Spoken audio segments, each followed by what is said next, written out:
Even if you don't follow true crime, I think you must have heard about this case by now. It's the murder of Anneke van Heerden, otherwise known as Nikki to her close family members, or Alaska, the name she also used for social media, and that's also what close friends called her. I will in this video refer to her as Nikki. According to some of the first reports, Nikki was found unresponsive and badly beaten next to a new friend's vehicle, late Sunday evening, the 18th of January 2026. Police were called out to an area near the Keurbooms River dunes in Plettenberg Bay, sometime between 8:30 and 10:30 p.m. They responded to a complaint that a woman was screaming. Unfortunately, Nikki was pronounced dead at the scene by medical personnel. The following morning, this friend voluntarily handed himself over to the police, but did not admit guilt to a murder. He appeared in court for the first time on Monday the 19th of January 2026 and again on the 26th of January 2026. Hi, welcome or welcome back. Thank you so much for clicking on this video. In this video, I will bring you all the updates in one place. You don't need to scroll endlessly between news reports. I already did that for you. The only thing you need to do is get yourself a cup of tea, sit down and relax. You do want to listen till the end. Let's talk about Nikki and who she was. Nikki was a former Plettenberg Bay detective and was well known in the local community. She is described by her family and friends as free-spirited and loved life. She was the most fun to be around with. She often referred to herself as a hippie. She was open to explore new things. She already traveled Africa more than most of us will ever do. She visited Zimbabwe, Mozambique, Angola, and Botswana. She didn't just travel Africa. She also visited Mexico and actually had plans to travel even more this year. She loved the sea. She loved the land. She just loved to meet new people. She didn't want to be boxed in. She wanted to be outdoors. She wanted to be free. She was comfortable in her own body and encouraged other people around her to do the same. She was one of those rare people who had a real smile. Needless to say, she also looked after herself. She was fit and loved the occasional jog. And her morning meditation was an absolute must. That's not even mentioning her love for music and dancing. She also wasn't afraid to get her hands dirty, but true to the type of person she was, dancing most of the time took over. She absolutely loved animals, big and small. She wasn't just the ex-detective Anneke, the picture the media are painting. No, she was Alaska, a free-spirited, loving, fun friend. But that's also not all there was to her. She was slowly becoming the business person she knew she could be. While we are on the media subject, before we move on, take a look at this. What exactly did they try to do with this? Absolute crappy reporting because they took it straight from her own Facebook, twisted the words just a little bit and used it for sensation. Let's look at Nikki's own post. And I quote, "Sometimes I doubt my own gender. 21, police college, loved being a detective. Had a fierce love for guns, fast cars, adrenaline activities, wild parties, and men's jobs. And at 32, I played rugby. Number 14. My mom always wanted me to be a lady. Ish." End quote. And with that, she posted a photo of way back when. Can you hear how this was all written in past tense? And even if it wasn't past tense, what would it matter? Oh, probably because she didn't, according to them, fit into the box. And that's exactly who she didn't want to be. She didn't want to fit into the box society gave her. Nikki wasn't the type of person to judge by looks, like most of us do. And that brings me to Beaven van Druten. Bevan van Druten is a local Driftwood artist who lived in the wilderness but recently moved to Plettenberg Bay. He's also well known in the garden route for his sculptures and was frequently featured in the media with his pieces. He also sold some of his work internationally.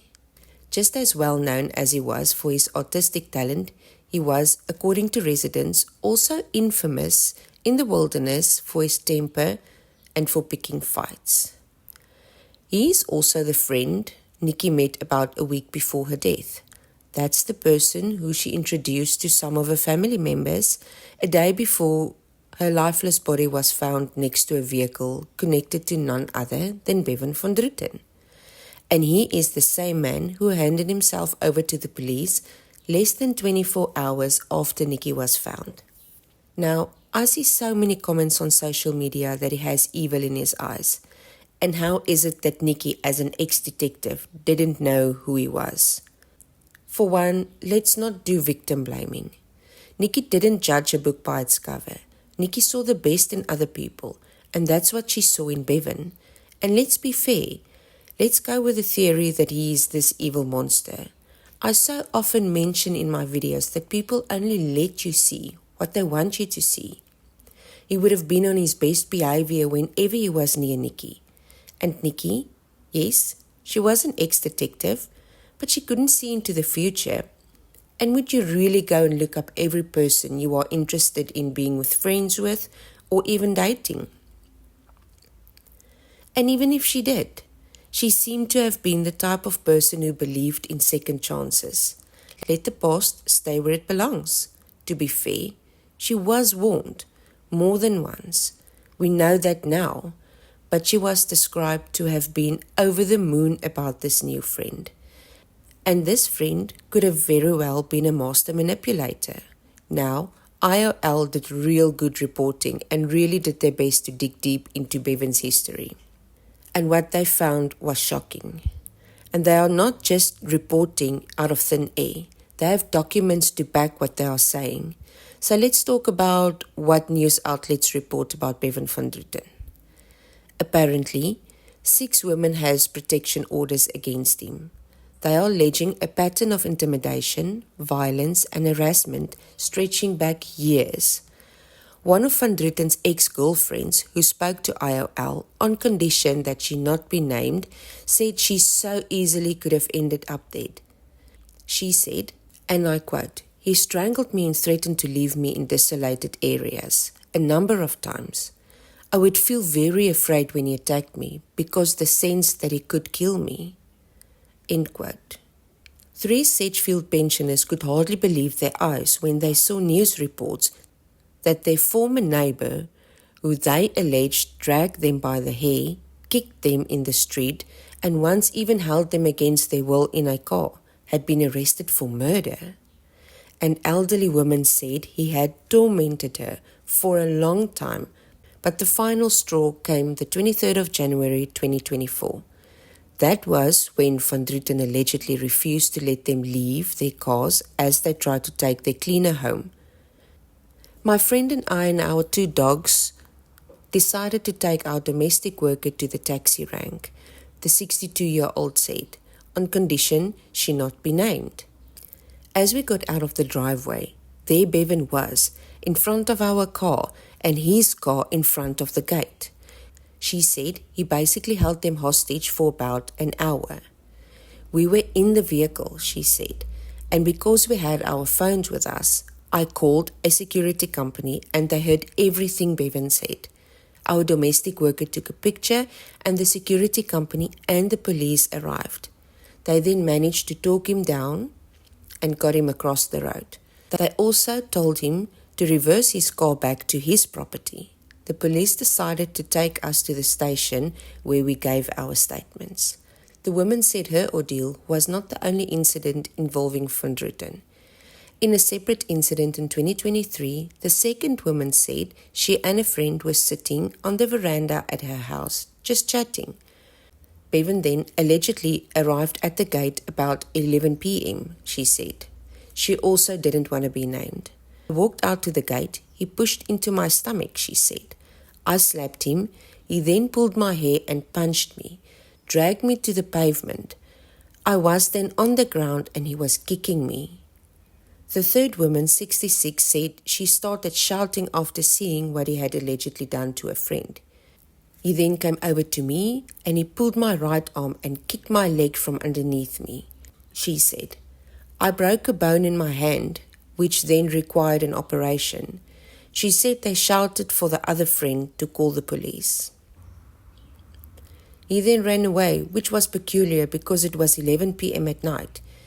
Police arrived shortly afterwards, but the women said they were too afraid to go out into Van Drutten's property because he had two aggressive dogs. In another incident in late 2023, the 66-year-old woman said that a few days later, she and a friend went out and returned about 9:30 a.m. He was there again, ready to harass them, but they just walked into the house and ignored him. She said the alleged harassment continued whenever she went to the gate. Every time I went out, he was there. He came to know my routine, so he would always be there. She said that on one occasion, while she was taking the dogs out for a walk, he arrived at her gate with a rope and strangled her. Luckily, my friend had a panic button that she walked around the house with, around her neck for 2 years. They said they finally found peace once the murder accused was allegedly forced to leave the property where he had been living. Like I said, multiple women have now come forward saying that they took out protection orders against him prior to his arrest. In some cases, warrants for arrest were authorized when orders were breached. Samantha, who claimed to have been harassed by Van Druten herself, said she wanted to make sure justice prevailed. She had been friends with Nicky for 3 years. She said, "I want there to be no bail given and the accused to remain in jail. I'm here as support and being a body for the victims that are not emotionally stable to be here right now. It's very sad that we lost Alaska." End quote. Samantha also said her first encounter with Van Druten was 3 years ago at a festival. And I'm going to state her words, but remember, this is all alleged because none of this are proved in a court of law. So I quote, "He put me in a corner and attacked me for no reason. He was also attacking my friends and I had to tell him to stop. I didn't feel safe around him. He was hitting on me and I kept saying no, but he continued." End quote. She said she later also helped other women obtain protection orders against him. But protection orders can only do so much, she said. "I've been trying to prevent exactly what happened to Nicky. But we are told to mind our own business, to look the other way, to stay out of it. But violence survives when community don't ask questions." Bevan, in his last court appearance, said that he wanted to apply for a state lawyer. This came after prominent Garden Route attorney refused to represent the 43-year-old man, a decision he confirmed himself. And this is where you have to start to ask some serious questions. If an attorney would refuse to represent someone, or it might as well not be that serious. It could be that there would be some conflict of interest, and that's all there is to it. But never stop asking questions. Bevan was then assigned a legal aid attorney. Now, I don't know what happened. I wasn't there. I don't know any of these people. Like I always say, everything is alleged, and Bevan will be seen as innocent until proven guilty in the court of law. But I'm not a court of law, and I have the right to an opinion. And this is my opinion only. You can have yours. I actually love reading opinions different from mine. It also creates interesting dialogue. With that said, please comment your opinion below, but please do it respectfully. Anyway, if it walks like a duck, it quacks like a duck. There's a 99.99 probability that it's a duck. And why do I say this? I couldn't find one report, one social media comment that had anything good to say about Bevan. And if there's someone out there, speak up, but do so factually. But even then, we have to let the evidence speak and not our hearts and not our biased heads. I saw someone say that Bevan couldn't have done it, and their reason was because he was a brilliant and respected artist. Does that really make sense? Again, I'm not saying that he is guilty or innocent, but good people can also do bad things. two things can be true at the same time. But to date, I can't even say that with the reporting out there that he is a good person. Now, let's talk about Nikki's final 24 hours and the voice note that made so many people out there look at another person as a possible suspect. I will not be playing that voice note on this channel. You will find it on social media if you want to listen to it, but be warned, it's very disturbing. Now, in that voice note, I did not hear the same Nikki I saw on her Facebook. And yes, you can say, but Zani, you always say people let you see what they want you to see. That's true, but a mask can only be kept on for so long. And Nikki's Facebook was consistent with nature, retreats, dancing, laughter. Not even once did she act like she did on that voice note, meaning that it was totally out of character for her. And it's so sad to look at one of her own posts. Let's read it together. One mistake you should never make in this life is to allow yourself to be recruited by someone, to hate another person who hasn't wronged you. Only a fool inherits people's enemies as a sign of loyalty. And again, this is not me saying that this is in fact what happened, but this looks like a puzzle piece that fits. Now, so many people after listening to that voice note said that it sounded like she could have been on some sort of hallucinogenic. Yes? And? If you take a look at who Nikki was and the sort of environment she put herself in and the people she normally surrounded herself with, it could have been that to do that sort of thing was normal to her. And remember, if I'm not mistaken, she didn't send that message on the day she died.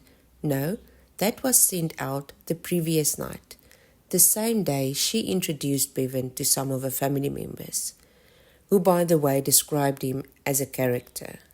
I'm not sure what that means to them, but that sure is an interesting way to describe someone in just one word.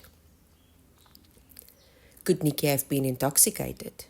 Yes, she could have been, but would that alone cause her to go off like that? The main thing to me is that the message was out of character. And the beating this other man, we will talk about him in a bit, gave Bevan.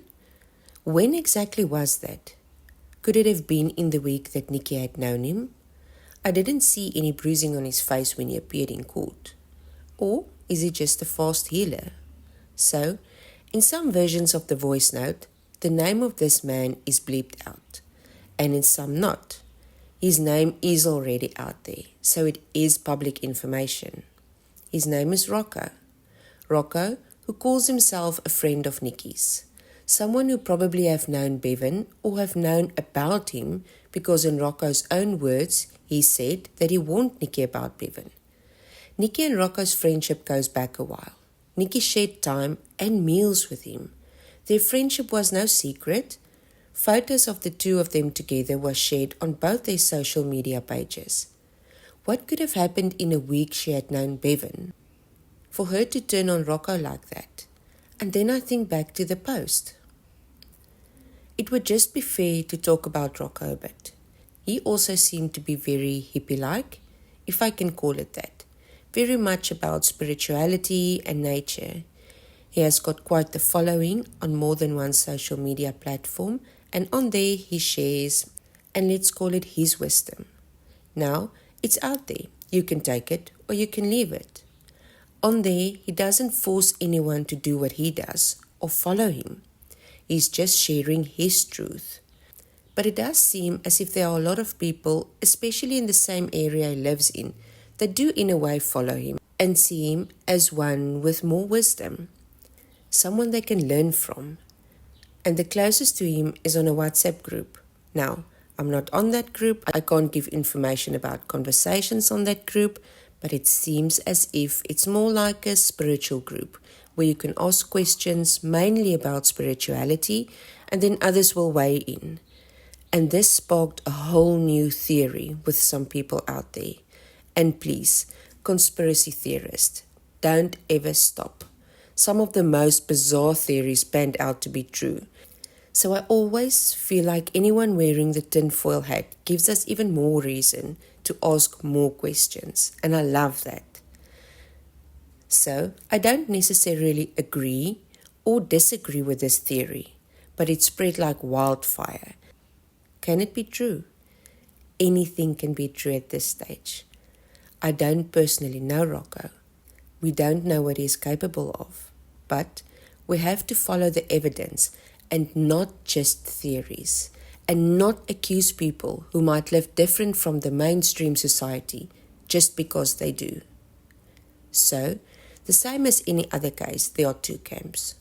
One who believe with their whole heart that Bevan is guilty, and the other camp believe that he is innocent. To me, and hopefully everyone watching this video, I'm not in one camp or the other. I don't care what name the person carries. I just want justice for the beautiful soul that Nicky was. There are also theories about how Nicky's final moments play out. I will also not be sharing that because at this stage, it's just speculation. Out of respect for Nicky, I will wait until the autopsy results are out and rather share factual information. I really did my best to try to get to know Nicky, and wow, it was so much fun. I often found myself smiling. She was an exceptional person who should be remembered for the person she was, and not how her last 48 hours played out. Before I go, please do yourself a favor and check if you are subscribed. If not, please hit the subscribe button and make sure your notification bell is on so you never miss an update. It's completely free. Like the video if you did, and share. Until next time. You know why the world is so beautiful right now? Because I think people are waking up to the message that all we need to do is love ourselves unconditionally, just the way we are. Quirky, silly, stupid, fun, smart, a little dumb. I don't know, it doesn't matter. Doesn't matter. Because we all are unique and we all are beautiful. And once we accept our own beauty, and not through the lens of what other people think, but what we know in our hearts, once we accept ourselves that unconditionally, you can only but love everyone else, because then you start seeing the beauty and the uniqueness of every single being in the world. And that is the magic. That is the magic. So tap into that. Just love yourself. Start feeling it. That vibration.